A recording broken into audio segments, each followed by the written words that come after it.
Conférence biblique internationale, le pasteur et ses problèmes. Serviteur de Dieu. Après le succès des éditions précédentes, le Centre évangélique francophone, l'Arche de l'Alliance, l'EMBA, extension de la Borne, vous invite à la 6e édition de la Conférence biblique internationale, le pasteur et ses problèmes.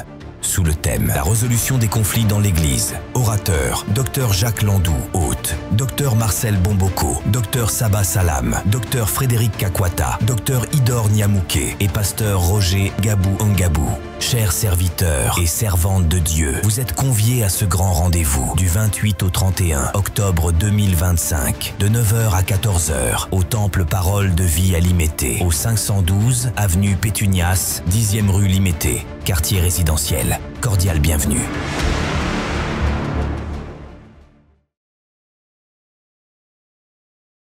Seul. Maintenant, après m'avoir écouté, j'arrive à la définition de l'occultisme. Je donne d'abord une définition qu'on retrouve facilement dans des dictionnaires ou dans d'autres livres. Et puis je donnerai ma définition que j'ai conçue. L'occultisme désigne l'ensemble des arts et des sciences occultes touchant au secret de la nature, à ce qui est non visible. Je répète, l'occultisme désigne l'ensemble des arts et des sciences occultes touchant au secret de la nature, à ce qui est non visible.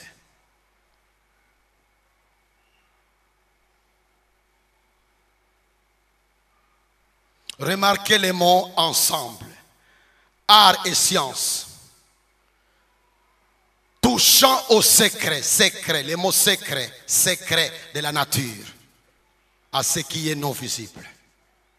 Du point de vue étymologique, quand on étudie le mot occultisme, ce mot vient du latin occultus, qui signifie caché, secret. Quand on parle de l'occultisme, eh bien, ce mot se réfère à la connaissance de ce qui est caché, à ce qui est secret. À tel point que même quand nous avons des banderoles publiques, la Rose-Croix organise ces rencontres, ou Message du Graal, ou d'autres choses. Ils prétendent donner des informations publiques. Mais il y a des choses qui resteront toujours cachées, qu'on ne peut révéler qu'aux membres qui sont initiés. Il y a la notion du cachet. N'oublions pas que Jésus a dit, tout ce que je vous dis en secret, publiez-les en public. Publiez-les. Maintenant, voici ma définition que j'utilise dans mes conférences. Je reviens à ces deux royaumes qui sont dans le monde spirituel. Moi, je suis sur la terre. Je ne vois pas le monde spirituel. Je ne vois pas Dieu. Je ne vois pas les anges. Je ne vois pas Satan. Je ne vois pas les diables. Mais je sais qu'ils existent parce que mon livre me le dit. Maintenant, j'ai un problème sérieux. Je dois m'adresser au camp de Dieu. Parce que quelqu'un m'a dit que Satan c'est mauvais. Je voudrais alors m'adresser au camp de Dieu. Je me mets à genoux dans ma chambre. Je commence à m'adresser à Dieu. En dehors de Jésus-Christ. J'entrerai automatiquement en contact avec quel royaume? Royaume de Satan. Si vous m'avez compris quand je dis que seul Jésus, qui est la porte, qui est le chemin, qui est le médiateur, lui seul qui donne l'intelligence pour être dans les contacts avec le véritable. Donc, voici comment moi j'ai défini l'occultisme. C'est l'ensemble des enseignements, de pratiques, des rituels. Je répète, c'est l'ensemble des enseignements ou de doctrines, de pratiques, des rituels qui prétendent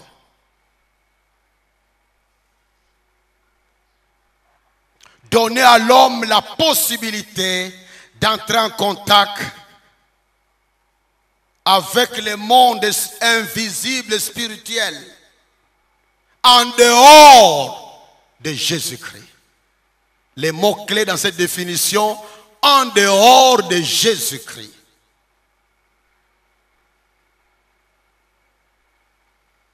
Je répète, l'occultisme c'est l'ensemble de toutes les doctrines et pratiques, des rituels par lesquels l'on cherche à acquérir un soutien, une aide, une puissance, un savoir du monde invisible et spirituel en dehors de Jésus-Christ. Je répète pour la dernière fois. C'est l'ensemble de toutes les doctrines, de tous les enseignements, de toutes les pratiques, de tous les rituels par lesquels un homme ou une femme cherche à acquérir un soutien, une aide, une puissance, un savoir du monde invisible et spirituel en dehors de Jésus-Christ. Je voudrais un peu commenter cette définition. Le monde spirituel est là, ça nous entoure, ça nous entoure. Je ne sais pas, ça nous entoure. Nous sommes plongés dans ce monde-là. Nous voulons entrer en contact. Quand nous naissons dans ce monde physique et dans le monde spirituel. Un bébé appartient au royaume de Satan. Parce que pour entrer dans le royaume de Dieu, il faut avoir la foi en Jésus-Christ. Il faut naître de nouveau. Il faut se convertir. Il faut accepter Jésus comme le seul sauveur. Le bébé ne l'a pas encore fait. Il est dans le royaume de Satan. La question s'il mourrait, il ira en enfer ou pas, ça ne m'intéresse pas aujourd'hui. Mais il appartient au royaume de Satan. Parce que la Bible ne reconnaît qu'un seul moyen pour appartenir au royaume de Dieu. Il faut être en contact avec Jésus-Christ qu'on a reconnu comme sauveur et Seigneur personnel. Et ceux qui sont très loin, qui ne savent pas de Jésus-Christ, comment sont-ils sauvés? C'est pourquoi la mission existe. C'est pourquoi la mission existe. Si quelqu'un dit, mais oui, mais d'accord, Dieu les sauvera selon la connaissance qu'ils auront de lui par d'autres moyens. Si cela est vrai, alors il faut carrément supprimer la mission. La meilleure façon de faire la mission serait de laisser chaque peuple dans ces ténèbres, croyant que Dieu va les sauver en leur donnant une certaine connaissance de sa vérité. Ma Bible ne dit pas cela. Nous devons aller et faire de toutes les nations des disciples de Jésus-Christ. Donc, quand quelqu'un veut demander un savoir, un pouvoir, une puissance, un soutien, une aide de la part du monde spirituel, et il s'adresse au monde spirituel, selon certains enseignements, selon certaines pratiques, selon certains rituels, en dehors de Jésus-Christ, il entre automatiquement en contact avec le monde des ténèbres. C'est pourquoi l'occultisme, pour moi, ce n'est pas seulement la rose-croix, la franc-maçonnerie, les cancars, les mondes des Graals ou d'autres religions comme Maïkari ou d'autres religions. Pour moi, toutes les religions, toutes les spiritualités qui rejettent Jésus-Christ comme étant le seul moyen de sauver, d'être sauvé, appartiennent au monde occulte. Et ce qui est vrai, c'est que toutes les religions ont toujours une partie cachée qu'on donne à leurs prêtres ou à leur leader. Nous avons gardé dans ma maison un frère qui est pasteur aujourd'hui, pasteur Carlos. Il a vécu chez nous pendant 4 mois. Il était imam, il a participé à la construction d'une mosquée ici à Delvaux. Il s'était converti. Une fois, on avait organisé une rencontre sur l'islam, comment évangéliser les musulmans. J'étais l'un des orateurs. C'était organisé à Logos Rema. Nous avons pris la précaution de faire en sorte qu'il n'y a que des chrétiens qui entrent. Mais nous étions étonnés qu'il y avait des musulmans qui s'étaient infiltrés. Nous l'avons su comment? Après 3 mois, quelqu'un d'un des services secrets du pays m'a apporté une photocopie d'une lettre signée par le représentant légal de l'islam qui réclamait à l'État congolais le châtiment le plus sévère et exemplaire pour 4 personnes qui se sont moquées de l'islam. Parce que ces 4 personnes avaient fait une pièce de théâtre devant nous tous pour démontrer comment les musulmans se préparent pour conquérir ce pays. Parce qu'eux étaient des anciens musulmans. Nous avons pensé qu'il n'y avait que nous qui étions là. On avait bien fermé la porte. Eh bien, les musulmans s'étaient infiltrés, trompant qu'ils étaient des chrétiens. Alors on réclamait les 4 personnes qu'ils soient châtiés. Je ne peux pas tout dire parce qu'il y a la caméra. Mais je peux simplement dire que nous avons eu, moi j'ai caché avec ma femme l'un de Carlos chez moi à la maison 4 mois. Nous avons caché un autre au centre universitaire de missiologie. Il avait fait là-bas 3 mois. Nous cherchions l'argent pour les faire sortir du pays. Certaines églises de la ville nous ont donné de l'argent pour ces projets-là. Nous avons fait sortir les 2 frères du pays. Ils sont partis par Brazza. Et 2 ou 3 ans après, Carlos est revenu ici. Et il vit maintenant ici en Binja. Mais lui nous a dit, papa, islam, il y a 2 sortes d'islam. L'islam populaire et l'islam de la science. Quand on dit science, on apprend des lois, des principes pour nous manipuler les djinns. Lui avait à son service 106 djinns qui l'aidaient. Les djinns sont des démons, pour nous sont des démons, sont des esprits pour eux. 106 djinns qui lui obéissaient à la lettre pour opérer des miracles dans sa mosquée.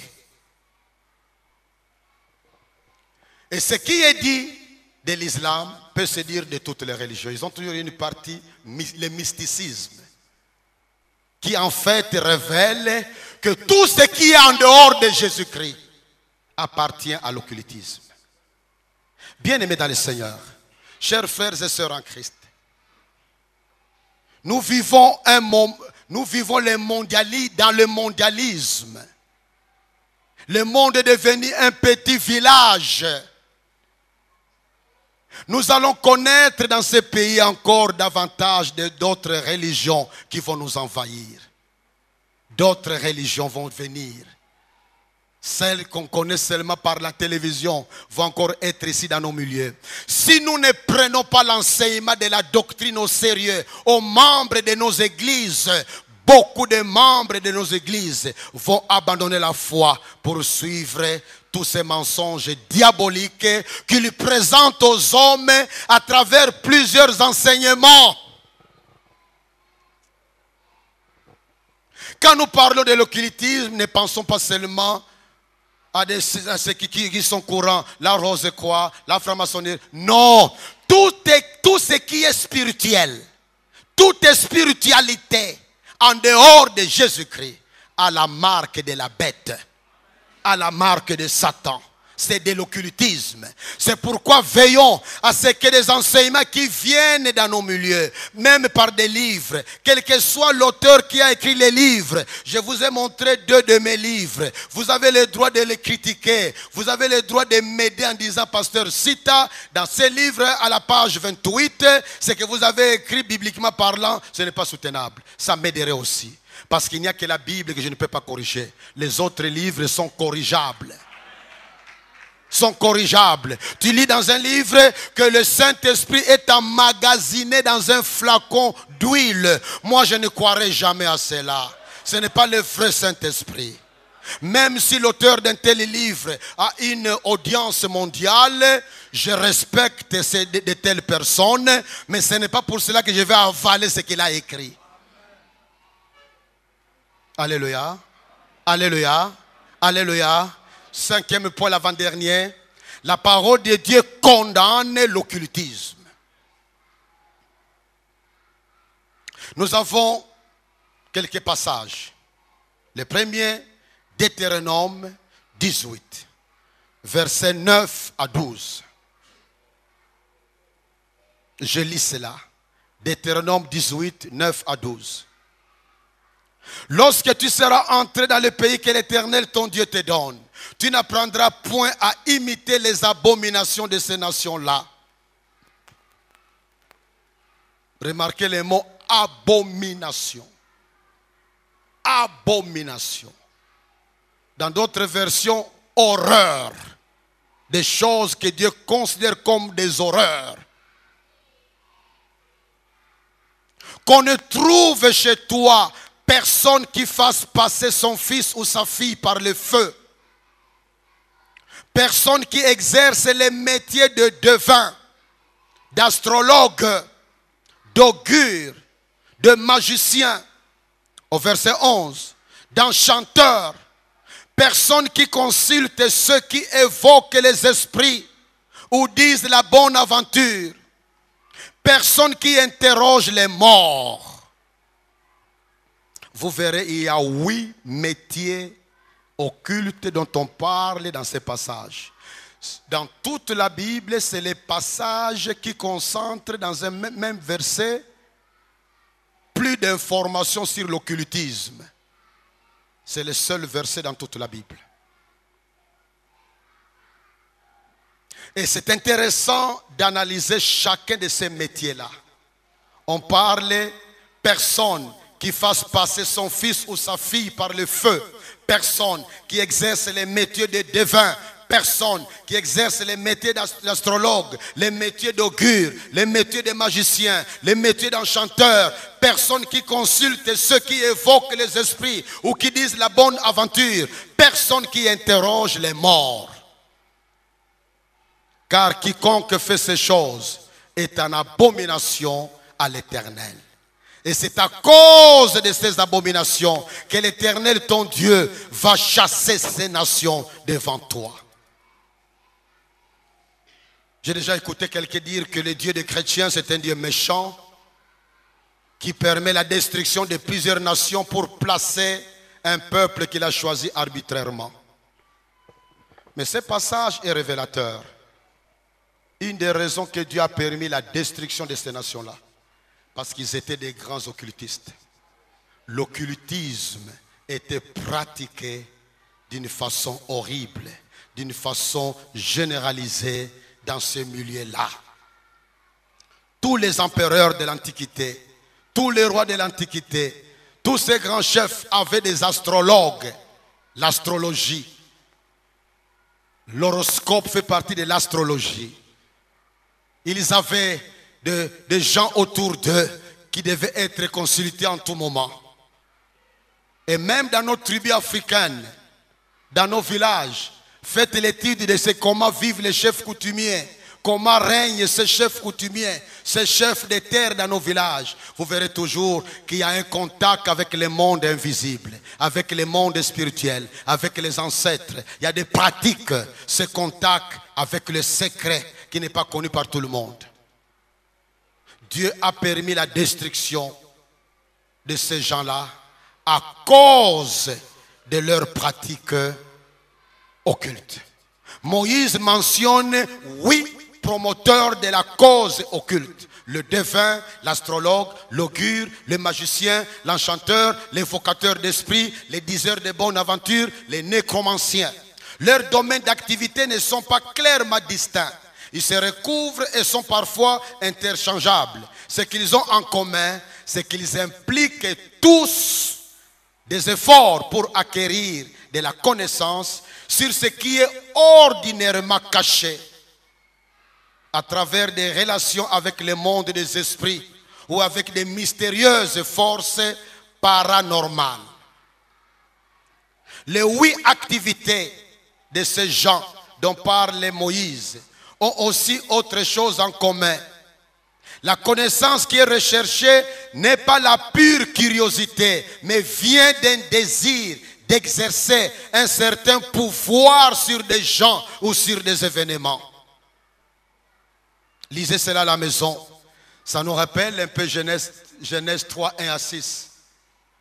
La plus grande tentation, la plus grande promesse que Satan a présentée à Ève, Si tu manges ces fruits, 1, tu seras comme Dieu. 2, tu connaîtras. Tu vas acquérir une connaissance que Dieu vous a cachée. Dans l'occultisme, on vous donne, vous avez l'impression d'acquérir une connaissance qu'on ne peut jamais avoir par la science normale. On a une certaine fierté d'être en contact avec un monde des initiés. J'ai eu à être en contact avec beaucoup d'anciens rosicruciens, beaucoup d'anciens membres de telle ou telle maison occulte. Quand vous écoutez leurs témoignages, on vous donne l'impression que c'était un monde où on vous a fait croire que vous avez un pouvoir supérieur aux autres. Vous pouvez manipuler les autres. Vous pouvez écouter des chèvres, des cochons qui parlent. J'ai un frère en Christ qui a fait 15 ans dans la Rose-Croix, qui nous donnait, on faisait des conférences ensemble. Et quand il nous partageait ses expériences dans ces milieux-là, parmi les premières expériences qu'on leur faisait vivre, c'est qu'ils étaient capables de voir, toi tu vois les coqs et les poules ensemble, mais eux écoutent ce qu'ils se disent. C'est après qu'il a compris que c'était des mensonges diaboliques. Vous savez que le diable peut te faire croire qu'il y a tout un village ici. Il ouvre tes yeux et tu vois ton père qui est mort depuis longtemps, qui vient te parler, alors que c'est un démon. Vous savez que les démons nous connaissent. Moi, je suis né le 3 septembre 1952. Mais quand je naissais, il y a des démons qui ont su que Sita Luemba est né. C'est vrai ou faux? Les démons ne meurent pas. Ceux qui m'ont vu naître à Boma dans le Bas-Congo, ceux qui m'ont vu grandir, même si ce ne sont pas les mêmes démons, mais ce sont des démons appartenant à la même famille des démons. Quoi d'étonnant qu'un jour, quelqu'un sort ici et dise, Dieu me révèle que Sita Luemba est né le 3 septembre 1952. Quand il était né, sa maman avait telle blouse de telle couleur. Et puis si ma maman est à côté, c'est vrai. Oui, c'est vrai, c'est vrai. La maman avait telle robe ou telle blouse. Et le papa, à ce moment-là, était au travail. Et ce jour-là, il y avait même une crise d'eau. Et un mois après, il y avait tel événement. Mais quoi d'étonnant? Quoi d'étonnant? Quoi d'étonnant? Mais en quoi cette prophétie, entre guillemets, qui est la pure divination, mais qu'on appelle prophétie, en quoi cela édifie la foi de quelqu'un? Parce que les prophéties que nous avons dans la Bible nourrissent notre foi, nous aident à mieux aimer le Seigneur, nous aident à mieux aller avec le Seigneur. Mais quelqu'un qui me dit, le Seigneur me montre que tu as un caleçon rouge. En quoi cela c'est un message édifiant? Oh mes amis bien-aimés dans le Seigneur, le diable c'est un grand menteur. Donc dans l'Ancien Testament, nous avons des passages bibliques qui montrent clairement que l'occultisme est très condamné par la Bible. Je ne vais pas parler trop de Deutéronome 18, je passe un peu. S'il y aura des questions, tout à l'heure il y aura des questions. Un temps je vais laisser des questions-réponses pour que nous puissions dire autre chose qu'on n'a pas pu dire quand je parle. Mais il est important de voir, ça c'est un passage, je vous donne un autre passage dans l'Ancien Testament. Par exemple, le passage de Lévitique 19, versets 26 et 31. Lévitique 19, 26 et 31. Au 26. Vous ne mangerez rien avec du sang. Vous n'observerez ni les serpents, ni les nuages pour en tirer des pronostics. Ici, c'est l'aspect d'observer les serpents et les nuages pour en tirer des pronostics. Moi, j'ai été dans les Pévian Longo avant que je me convertisse en 75. J'ai fait 2 ans dans ces milieux-là à Makala, chez un papa qui s'appelait Tukala. Ceux qui connaissent ce nom-là, Tukala, peuvent leur dire quelque chose avec l'ordre de Melchizedek. Parce qu'il y a un certain prophète Tukala, c'est son fils. Nous partions prier chez ce papa-là. C'est plus tard que j'ai su que son fils est devenu prophète. Et c'est lui qui est parmi ceux qui ont introduit l'ordre de Melchizedek dans ce pays. Ce papa-là, on priait chez lui, à Makala. Nous sommes partis une fois dans une retraite. C'était pendant la saison sèche. Je peux bien long, ceux qui ne connaissent pas ce milieu-là. ils mettent beaucoup l'accent sur le Saint-Esprit. Et pour recevoir le Saint-Esprit, il faut sautiller. Les guides est devant, il vous pèse. Toi, tu sautilles. Quand tu tiens sa main, ça montre que tu es pur. Quand tu n'as pas pu tenir sa main, ça montre que tu n'es pas pur. On te renvoie chez un des prophètes pour la confession des péchés. Nous avons connu ces choses-là. Vous savez, ce qu'on appelle, je ne suis pas là pour critiquer certains parmi vous, ce que vous appelez la consultation prophétique. Dans nos milieux actuels, il y a beaucoup d'églises de réveil. Ce sont des pratiques qui se font depuis toujours dans les milieux de Pévian-Longo, mais qui sont sortis dans ces milieux-là et qui entrent dans nos milieux, et certains voient ça comme des choses particulières. Moi, j'ai vécu ça, j'ai connu ça. Je ne croirais jamais à un Dieu qui est comme une radio. Il suffit de pousser les boutons, dire que mardi de 16h à 18h, consultation prophétique, ça signifie que Dieu est là comme une radio. Quand il est 16h, je pousse sur les boutons, il peut me dire tout ce que je vais écouter pour révéler ça aux gens. Je ne croirais jamais à ça. Je suis passé par là. Jérémie 42 m'a toujours aidé. Les Juifs vont demander à Jérémie, devons-nous aller à Jérusalem, devons-nous rester ici ou aller en Égypte? Parce que l'invasion est en train de venir. On est en train de les envahir. Jérémie a dit, allez, je vais consulter Dieu. Il a fallu 10 jours pour que Dieu lui dise la réponse. Il a appelé les autres, voici la réponse de Dieu. Restez ici. 10 jours.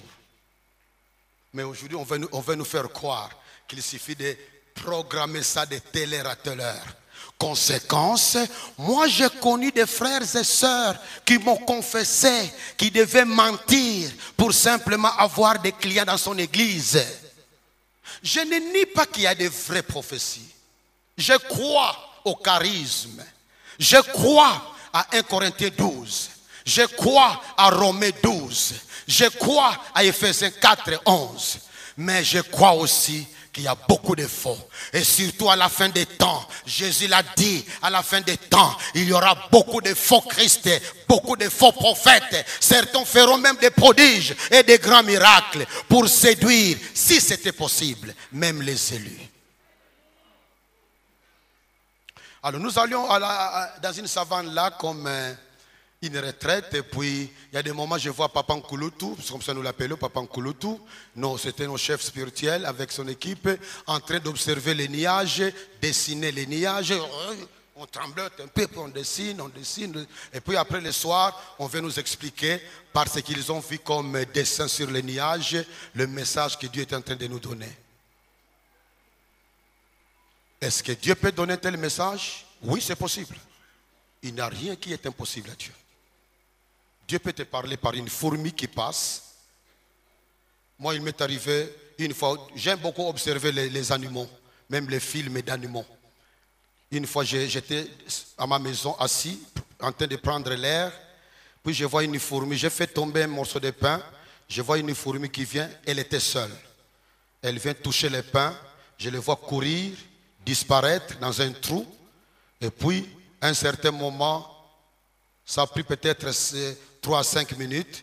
Je vois la fourmi venir. Je ne savais pas savoir si c'était la même fourmi ou pas, parce qu'ils étaient tous identiques pour moi. Mais j'ai vu tout un groupe de fourmis avec une fourmi devant, que je suppose être la fourmi qui avait vu le morceau de pain. Ils arrivent devant le pain. Ils entourent le pain, commencent à couper ça et à tirer le pain. À tirer ça. Ça m'a beaucoup parlé. Ça m'a beaucoup parlé comment l'union fait la force.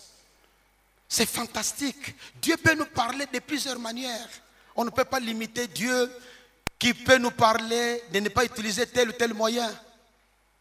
Mais attention, il y a Dieu qui peut parler, il y a aussi Lucifer, le grand menteur, qui peut parler. C'est pourquoi le don de discernement est très important.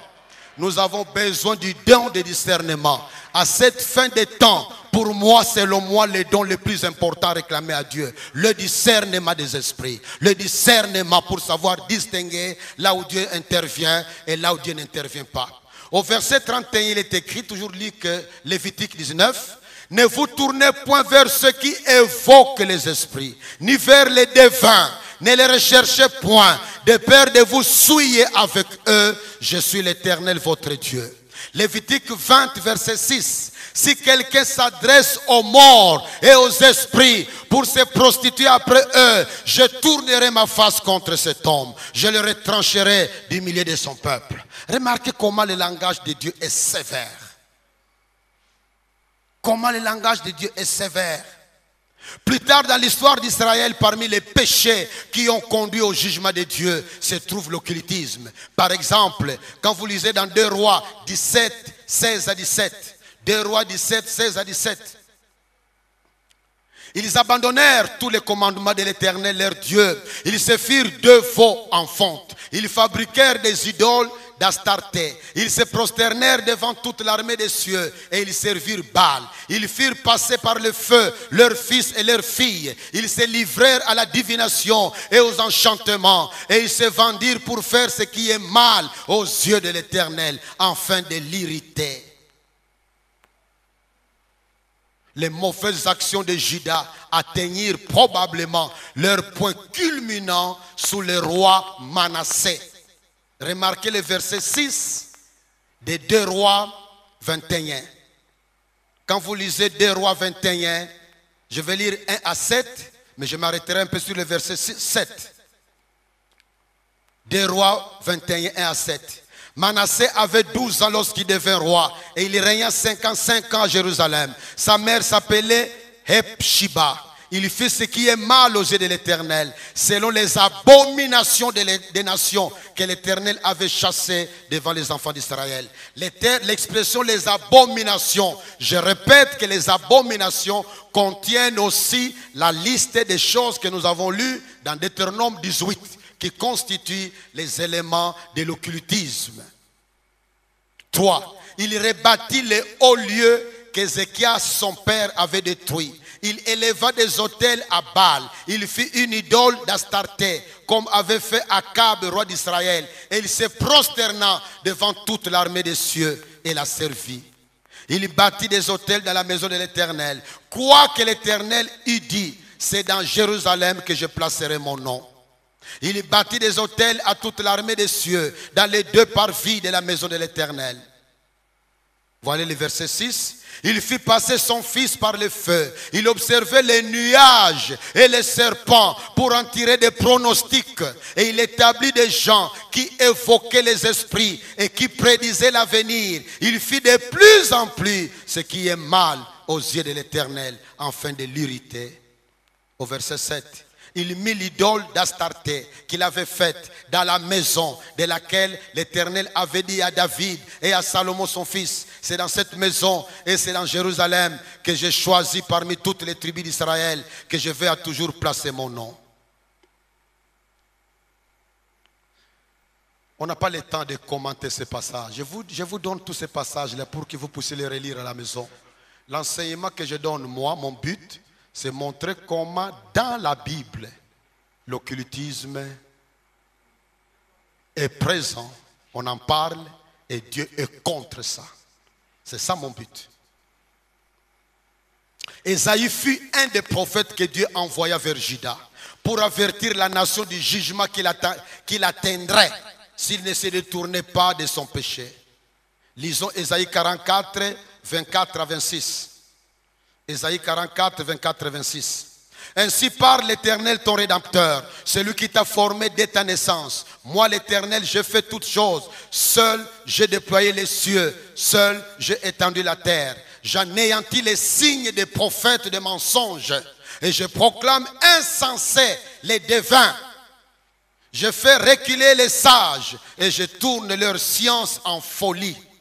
Je confirme la parole de mon serviteur et j'accomplis ce que prédisent mes envoyés. J'ai dit de Jérusalem, elle sera habitée, et des villes de Juda, elles seront rebâties, et je relèverai leurs ruines. Ésaïe use aussi d'une ironie cinglante pour mettre en évidence qu'il est insensé de rechercher de l'aide dans l'occultisme. Ésaïe souligne ça, qu'il est insensé de rechercher de l'aide dans l'occultisme. Ésaïe 47, 12 à 13. Reste donc au milieu de tes enchantements. Ésaïe 47, 12 à 13. Reste donc au milieu de tes enchantements et de la multitude de tes sortilèges auxquels tu as consacré ton travail dès ta jeunesse. Peut-être pourras-tu en tirer profit. Peut-être deviendras-tu redoutable. Tu t'es fatigué à force de consulter. Qu'il s'élève donc et qu'il te sauve, ceux qui connaissent le ciel, qui observent les astres, qui annoncent d'après les nouvelles lunes ce qui doit arriver. Vous voyez la notion d'ironie de la part de Dieu. Juda était envahi par les Babyloniens. Dieu dit aux Juifs, aux Israélites, maintenant que vous avez consulté telle ou telle personne, mais qu'il vous sauve alors. Il n'y a que Dieu qui est le vrai sauveur. S'il y a quelqu'un dans la salle qui a une médaille qu'il a reçue de quelque part, ayant un pouvoir magique, qu'il abandonne ça. Qu'il abandonne ça. Si dans ta poche il y a un mouchoir particulier pour ton ministère, c'est une condamnation pour toi. Il y a des gens qui ont des Bibles magnétisées. C'est une condamnation terrible. Il n'y a que Dieu qui sauve. Il n'y a que Dieu qui connaît l'histoire. C'est lui le maître de l'histoire de ta vie, le maître de l'histoire de ta famille, le maître de l'histoire de ton église, le maître de l'histoire de notre pays. Il n'y a pas un autre Dieu que le véritable Dieu révélé par Jésus-Christ. Dans le Nouveau Testament, nous avons le passage de Actes 19, 18 à 20. Actes 19, 18 à 20. Plusieurs de ceux qui avaient cru venaient confesser, déclarer ce qu'ils avaient fait. Et un certain nombre de ceux qui avaient exercé les arts magiques, ayant apporté leurs livres, les brûlèrent devant tout le monde. On en estima la valeur à 50 000 pièces d'argent. C'est ainsi que la parole du Seigneur croissait en puissance et en force. Remarquez, ceux qui avaient des livres, des arts magiques, qui avaient exercé les arts magiques, venaient tout laisser pour que ça soit brûlé dans le feu, pour montrer qu'on ne peut pas servir Dieu avec la puissance, le pouvoir magique. Non, ce n'est pas possible. Ce n'est pas possible. Ce n'est pas possible. Dans Galates 5, 19 à 21, quand nous lisons Galates 5, 19 à 21. Or, les œuvres de la chair sont manifestes. Ce sont l'impudicité, l'impureté, la dissolution, l'idolâtrie, la magie. Remarquez que l'idolâtrie et la magie sont mis dans le même sac comme étant les œuvres de la chair. Quand vous lisez Apocalypse 21, verset 8. Apocalypse 21, verset 8. Mais pour les lâches, les incrédules, les abominables, le meurtrier, les impudiques, les enchanteurs, les idolâtres et tous les menteurs, leur part sera dans le temps ardent de feu et de soufre qui est la seconde mort. On voit que ceux qui, dans d'autres versions, parlent à la place des enchanteurs, on parle des magiciens. On voit que la Bible est claire. On ne peut pas utiliser la Bible tout en étant magicien. C'est faux. Il y a des gens qui le font pour tromper les gens. Non. Ou tu sers le Dieu vivant et vrai, alors sois consacré à lui. Ou tu sers le diable, sois honnête pour montrer que tu sers le diable. Si c'est vraiment ton maître, pourquoi leur feindre? Pourquoi feindre? Tu n'es pas un bon monsieur? Tu n'es pas une bonne dame? Si tu as choisi le diable, sois honnête avec lui. Sois honnête avec lui. Aie le courage de tes convictions. Parle bien de Satan. Ne te cache pas dans nos milieux pour tromper les gens. Le dernier point de mon exposé, le 6e point, l'attitude du chrétien face à l'occultisme.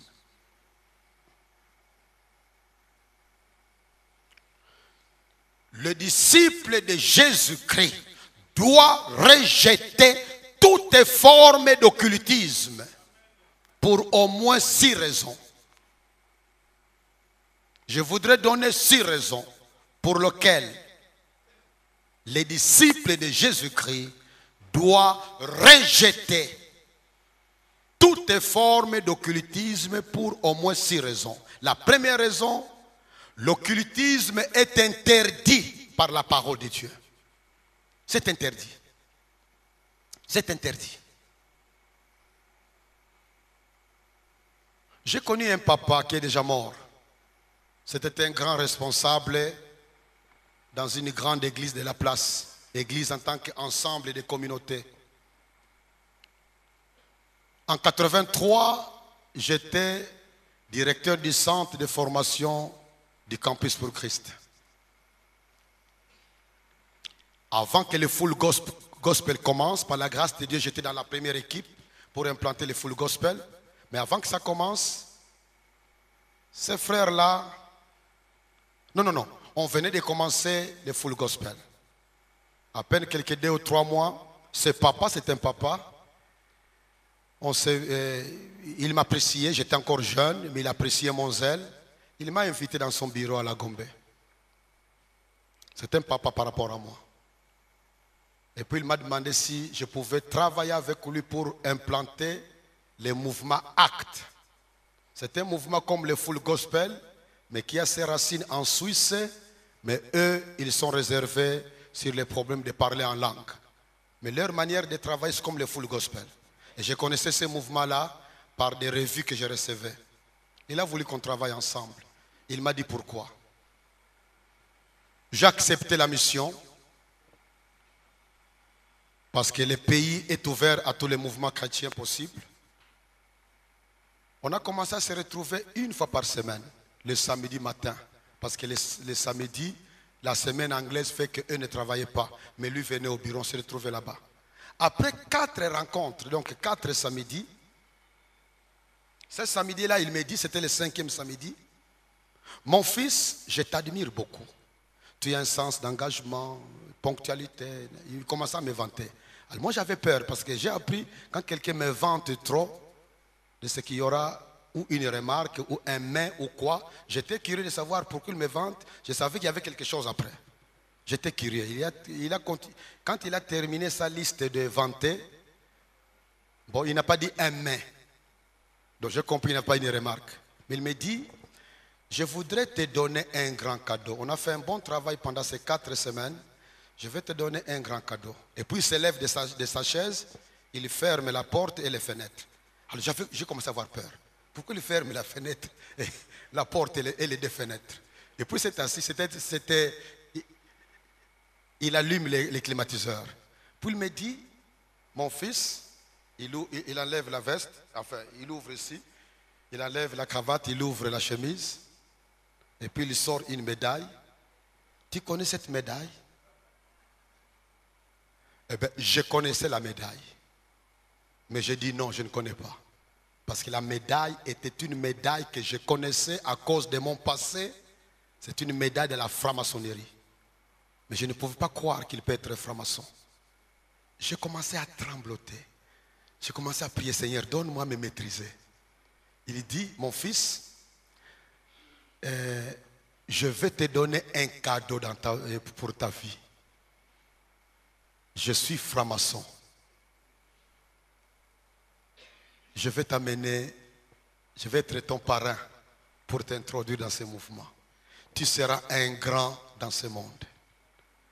J'ai commencé à trembler parce qu'avant ma conversion, je n'ai jamais été franc-maçon, mais j'étais en contact avec des francs-maçons. J'ai fait un peu de Rose-Croix. Les enseignements de l'abbé Gilliot. Dans la jeunesse, on a goûté un peu dans tous les restaurants possibles. Alors je me disais, mais comment mon vieux, de qui je devais attendre à mieux connaître la Bible, à mieux savoir comment prier en profondeur. Tu vois, quand on est jeune, on s'attend à ce que nos vieux nous aident à connaître davantage les choses de Dieu. Il me montre ça, j'ai commencé à trembler. Et puis il me dit, tu peux partir, tu vas réfléchir. Si tu es d'accord, samedi prochain tu viens, nous allons en ville et puis tu deviens membre.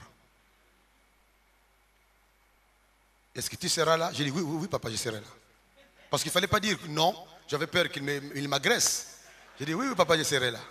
Quand je suis sorti pour toujours. On ne s'était plus jamais vu.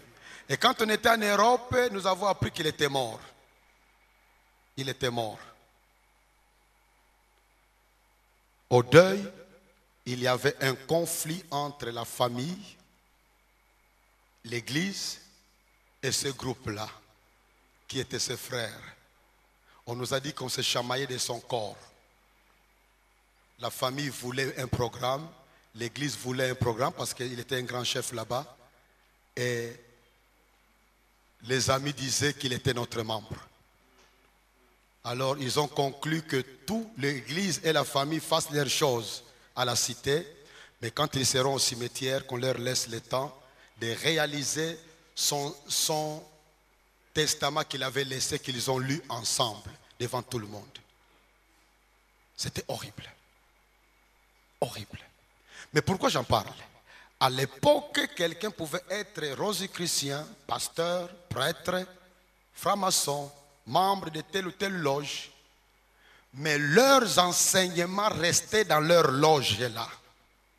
Tu ne sauras jamais qu'un tel est rosicrucien. Tu ne sauras jamais qu'un tel est franc-maçon. Tu ne sauras jamais que tel pasteur est ceci ou cela. Ils avaient réellement appliqué l'occultisme, ce qui est caché. Mais aujourd'hui, ça devient biblique. Ça devient biblique. Quelqu'un n'a pas honte de dire que moi je vais vous apprendre comment sortir de vos corps. Quelqu'un n'a pas honte de dire je vais vous apprendre comment aller faire un voyage au village des morts. Il y a un jeune homme qui nous a dit, son papa pasteur, son papa spirituel, lui a dit qu'ils allaient partir au cimetière pour aller passer une semaine là-bas, dans le village des morts, pour rentrer ici avec une onction plus. De telles pratiques sont interdites par la Bible. Nous avons lu Deutéronome 18, 9 à 12. Je voudrais lire versets 12 à 14 de Deutéronome 18. Car quiconque fait ces choses est en abomination à l'Éternel. Et c'est à cause de ces abominations que l'Éternel, ton Dieu, va chasser ces nations devant toi. Tu seras, verset 13, tu seras entièrement à l'Éternel, ton Dieu. Tu seras entièrement pour ton Dieu, à l'Éternel, ton Dieu. Car ces nations que tu chasseras écoutent les astrologues et les devins. Mais à toi, l'Éternel, ton Dieu, ne les permet pas. Alléluia. Ne les permet pas. J'ai un problème de batterie. Si on peut m'aider un peu. Je suis en train d'atterrir. Les gens m'aident un peu. Deuxième, j'ai dit qu'il y a au moins 6 raisons pour lesquelles nous devons dire non à l'occultisme. 1, c'est interdit par Dieu, c'est clair. Deuxième raison, l'occultisme rabaisse Dieu et exalte l'homme. Rabaisse Dieu et exalte l'homme. C'est de la prostitution spirituelle. C'est de la prostitution spirituelle.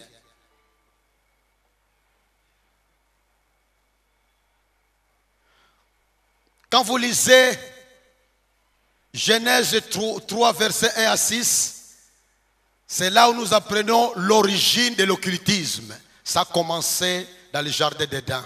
Genèse 3, 1 à 6. Le diable vient séduire Ève pour faire tomber Ève et son mari dans le trou. Mais là, il a donné l'impression d'être plus bon que Dieu. Parce qu'il a fait croire à Ève, mais vous ne connaissez pas Dieu, moi je le connais. J'étais son premier ministre. S'il vous a défendu de toucher cet arbre et de manger, parce qu'il sait que si vous faites ça, vous aurez des informations que lui ne voudrait pas que vous ayez. Et vous serez comme lui.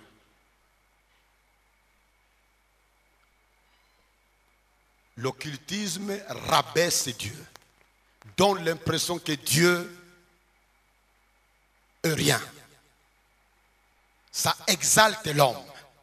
Ça donne l'impression qu'on acquiert une plus grande puissance, un plus grand pouvoir, une grande connaissance. Des gens vont à l'occultisme parce que simplement ils ne connaissent pas qui est le véritable Dieu. Et comment en Dieu nous avons le pouvoir le plus élevé. que ce que le diable donne à ses citoyens. Moi, j'avais un oncle qui était un grand sorcier de la famille. Il a causé beaucoup de tort à la famille. Si moi je suis vivant, c'est parce que mon père était pasteur avant que je naisse. Mais je ne croyais pas que Jésus nous a protégés. J'étais enfant, j'ai grandi avec les soucis d'avoir un pouvoir que je peux contrôler. C'est ça qui m'a attiré un peu dans ce domaine d'occultisme. Mais quand j'ai découvert le Seigneur, j'ai compris que j'étais devenu très grand en Jésus-Christ. Mon oncle sorcier, c'est lui qui a financé une bonne partie de mon mariage, les frais de mon mariage. C'était un homme qui était craint dans la famille.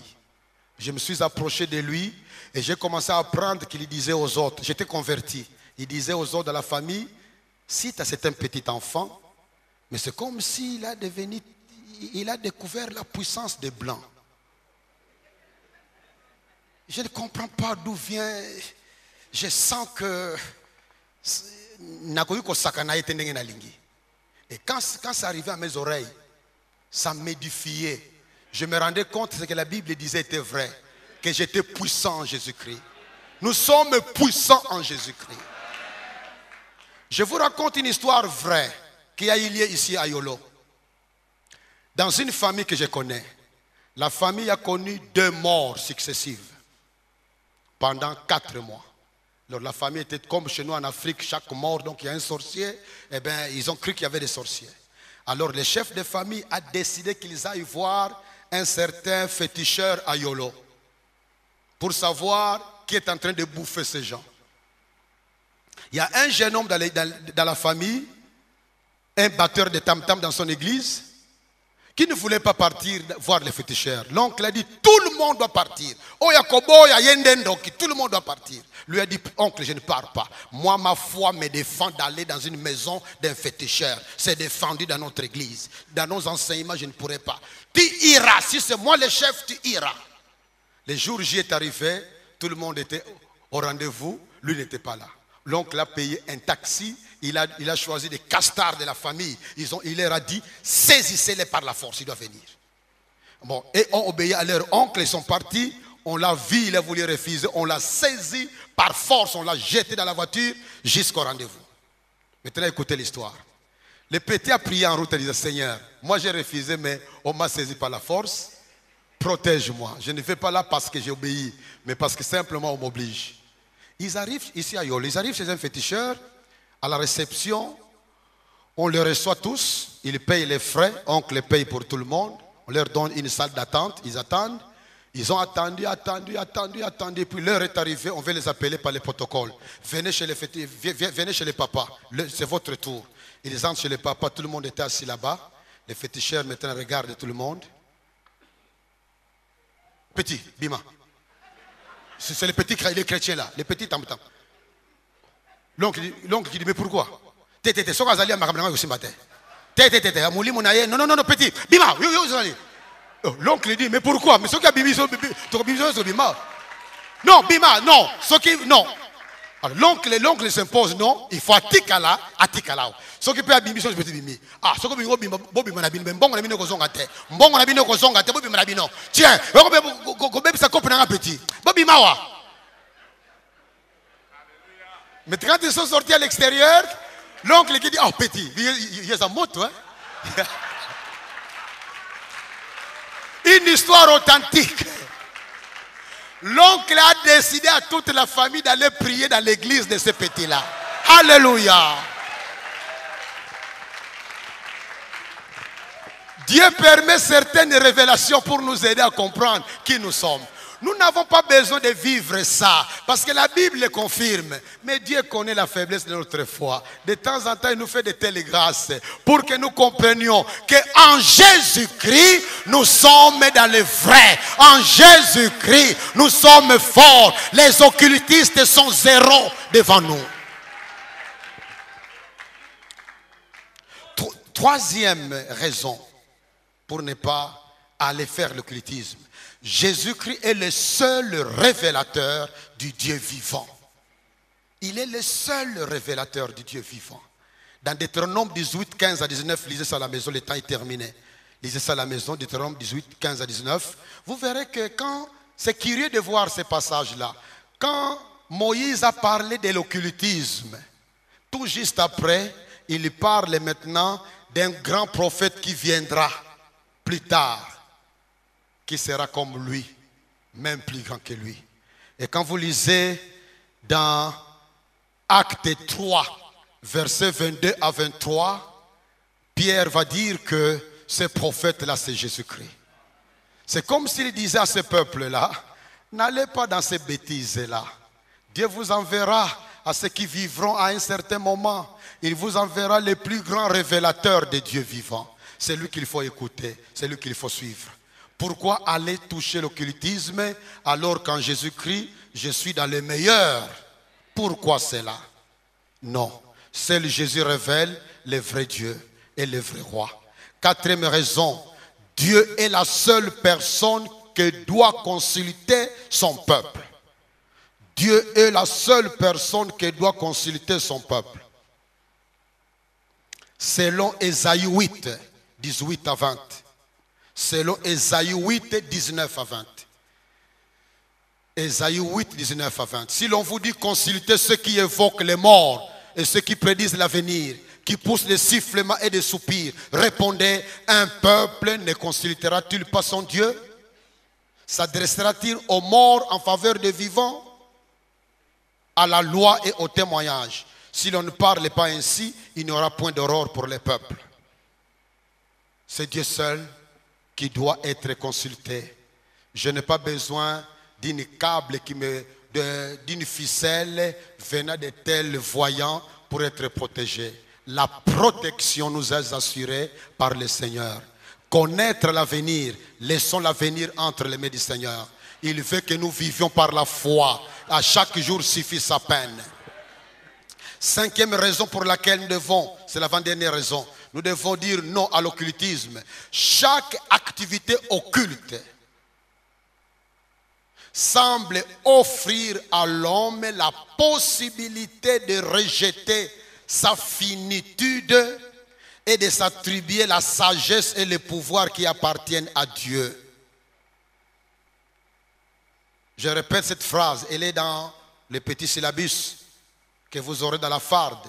Chaque activité occulte semble offrir à l'homme la possibilité de rejeter sa finitude et de s'attribuer la sagesse et le pouvoir qui appartiennent à Dieu. Souvenez-vous de ce que le diable avait dit à Ève. Mange ce fruit et tu deviendras comme Dieu. Peu importe que les pratiques occultes paraissent innocentes de prime abord, elles portent toute la marque de la rébellion originelle qui se perpétue depuis le jardin d'Éden. L'objectif est d'éviter à tout prix d'être soumis aux limites et aux ressources d'un Dieu souverain et d'acquérir à la place une puissance digne d'être appelée la grande puissance. Comme dit Acte 8, 10 avec Simon le magicien. L'homme dans l'occultisme est un homme en rébellion. En d'autres termes, la phrase vous l'aurez dans les syllabus, en d'autres termes, Dieu veut que nous puissions dépendre de lui totalement. C'est ça sa volonté. Notre bonheur dépend de notre dépendance de Dieu. Plus tu te consacres à Dieu, plus tu t'humilies devant le Seigneur, plus tu t'abandonnes entre les mains du Seigneur, plus tu t'engages à dépendre totalement de Dieu, Dieu va t'élever, Dieu va te bénir, Dieu va te protéger, Dieu va prendre soin de toi. Parce que Dieu aime que nous reconnaissions qu'en dehors de lui, nous ne sommes rien. En dehors de lui, nous ne valons rien. En dehors de lui, nous ne pouvons rien. En dehors de lui, nous n'avons rien. Quand nous reconnaissons cela, Dieu nous bénit réellement. Ou plutôt, Dieu nous fait expérimenter sa bénédiction d'une manière réelle. Et l'occultisme, c'est comme une déclaration d'indépendance. On pense qu'on peut gérer soi-même sa propre vie. On n'est plus sûr. On va vivre par la vue. Parce qu'on peut manipuler certaines formules. On vit par la vue et non par la foi. Mais l'homme chrétien, la femme chrétienne doit choisir de vivre par la foi et non par la vue. Et enfin, la dernière raison pour laquelle nous devons refuser l'occultisme, la 6e raison, il y a des conséquences néfastes pour tout contact avec l'occultisme. Il y a des conséquences néfastes pour tout contact avec l'occultisme. En d'autres termes, on ne peut pas pratiquer l'occultisme sans en subir les conséquences. Tôt ou tard, les conséquences se manifesteront. Soit dans sa propre vie, soit dans la vie de sa progéniture, ou dans d'autres aspects de la vie qu'on mène sur la terre. Mon petit moment passé avec des gens qui sont passés par l'occultisme m'a montré combien l'occultisme est dramatique. Quand on est là-dedans, ça semble être intéressant. Ça semble produire des fruits. Ça vous grossit la tête. Ça vous donne certains avantages. Mais tôt ou tard, le diable reste méchant. Il est destructeur. On ne peut pas devenir son ami sans qu'il te détruise. Tôt ou tard. Et même tes enfants, tes petits-enfants, ainsi de suite. Ceux qui ne se donnent pas à Jésus-Christ un jour comme Sauveur et Seigneur, ils vont porter dans leur vie des souvenirs amers qui vont les pousser à te haïr, toi, leur grand-père ou leur grand-mère. L'occultisme paye cher, ça détruit, ça détruit. C'est mauvais, c'est pire que les poisons, car ça attaque non seulement la vie physique, mais la vie matérielle, la vie financière, la vie spirituelle, la vie morale. Quand vous lisez dans mon livre dont je vous ai parlé ici, le 100 questions sur les diables, les démons et la délivrance, il est là à l'extérieur. Je parle quelque part des conséquences de l'occultisme, des pratiques occultes. C'est grave, c'est pénible. Il y a des gens qui portent dans leur vie des malheurs qui sont simplement des conséquences de ce qui s'est passé dans la vie de leurs ancêtres. Heureusement qu'en Jésus-Christ, la libération est vraiment possible. Quand on se donne totalement à Jésus-Christ, on expérimente la vraie libération. En conclusion, mes amis, c'est Jean 13, 17 comme conclusion. Jean 13, 17. Si vous savez ces choses, vous êtes heureux, pourvu que vous les pratiquiez. Si j'avais un tableau, j'allais écrire le bonheur égale le savoir plus la pratique. C'est la formule du bonheur selon Jésus. Le bonheur égale le savoir plus la pratique. Connaître ce que nous avons écouté ici depuis hier jusqu'à vendredi, c'est beau. Mais le bonheur est réel si nous prenons des décisions conséquentes dans notre propre vie. De pouvoir repenser nos enseignements. Là où nous avons proclamé des choses sans fondement biblique, mais nous les avons copiées dans un livre, croyant que c'est du Réma, alors que ce sont des hérésies diaboliques, supprimons de tels enseignements. Demandons même pardon à l'Église. Pardonnez-moi pour tel ou tel enseignement. J'étais trompé par l'ennemi. Voici la vérité que la Bible prêche. Prêchons la Bible, prêchons la parole de Dieu et Dieu agira pour transformer des hommes et des femmes qui sont dans nos ministères. Que le Seigneur nous bénisse. Amen.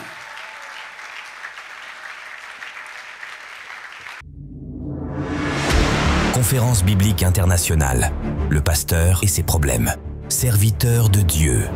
Après le succès des éditions précédentes, le Centre évangélique francophone, l'Arche de l'Alliance, l'EMBA, extension de la Borne, vous invite à la 6e édition de la Conférence biblique internationale, le pasteur et ses problèmes.